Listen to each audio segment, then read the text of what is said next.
Good morning, Ian Crouch with your 8:30 Hunter News update. Police say they're very disappointed with the behaviour of people who took part in anti-lockdown protests across the Hunter and New South Wales. 18 people were arrested yesterday and 41 fines handed out across all Hunter police districts, with many protesters not wearing masks. Deputy Commissioner Mal Lanian says they're continually gathering intelligence on protests in defiance of the public health order. We continue to monitor, obviously, social media and a range of other ways that we can use covert activities to understand what's going on and what people are planning. We certainly believe that in the current climate that there will be fringe groups, there will be people that disagree with the greater community and certainly with government, and will seek to protest. A number of new COVID exposure sites have been listed overnight in the Hunter. They include the Coles at Cessnock, Aldi and Big W at Raymond Terrace, while the Whitebridge Cellars at Dudley Road has also been listed as a new exposure site. All are being treated as casual contact venues. New South Wales Health says the John Hunter Hospital has been used to take some of the burden off Sydney hospitals.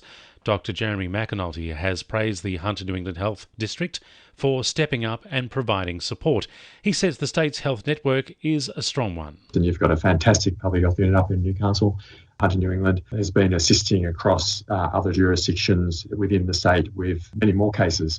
And so we are able to pool our resources to get the most benefit across the state. Similarly, there's a network of clinical services so that both providing advice to each other and taking caseloads. As the weather starts to warm up, the Rural Fire Service has declared today the start of the bushfire danger period in the Upper Hunter. For the rest of our region, the bushfire danger period starts on October 1. In the meantime, landowners in the valley are being urged to start preparing their properties now, with lush grass growth during winter likely to become fuel for fires during spring and summer. The RFS is also trialling a program using goats to eat through open grassland. Overnight, crews have attended 3 grass fires in the region, including one off the Golden Highway at Singleton, which burnt through 19 hectares. A disease which has the potential to wipe out entire oyster farms has been detected in Port Stephens. The Department of Primary Industries has sent an alert to local farmers, urging them to look out for signs of QX in oysters. QX stands for Queensland Unknown and is a disease which affects Sydney rock oysters. Don Burgoyne from XL Oysters at Lemon Tree Passage says it has affected the business. But no, for us as a business, it means we couldn't be shipping oysters to other estuaries if we grew young ones that other people would on grow to market size. So that won't be happening. It's a 3-month closure at the moment, but that will continue most probably. Meanwhile, Dr Sarah Britton from the Department of Primary Industries says farmers should report any signs of the disease. If they have got oysters that have got poor growth, aren't doing very well, have got a pale, and if they have got those, we want to hear about it so that we can sample them and just rule out if that's the cause, or there's many other causes that can cause some of those clinical signs too.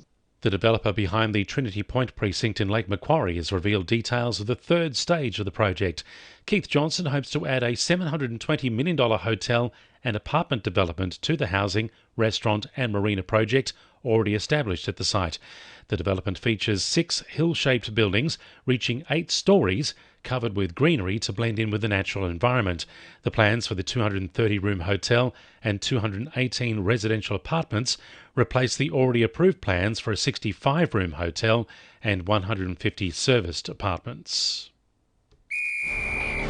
2NURFM Sport. Newcastle Knights coach Adam O'Brien has named stars Kalen Ponga and Mitchell Pearce for this Saturday's game against the Brisbane Broncos. The choice is a stark contrast to most of the top 8 sides who've rested their key players to keep them injury-free for week 1 of the finals. O'Brien says his side needs to gel in attack if they're to make a dent in the playoffs. Former Newcastle junior Will Smith has been named as captain of the Eels for tomorrow night's clash with Penrith. Smith has played 72 NRL games and is held in high regard among his teammates as a leader. The 29-year-old will dedicate the game to his late grandfather Bill Smith, who lost his battle with pancreatic cancer on Sunday. Wingham Paralympian Luke Bailey believes he's got his body spot on ahead of the men's T54 100 metres in Tokyo today. Bailey will compete in the heats between 12:43 and 12:57 as he aims to book a place in tonight's final. And Merriweather surfer Morgan Siblick is raring to go ahead of the World Surf League finals, which get underway next Thursday. That's sport. I'm Patrick Alderton. And the winning numbers in Oz Lotto are 18, 34, 14, 8, 17, 42 and 36, and the supplementaries are 30 and 40. And now you're up to date with the latest 2NURFM Hunter News.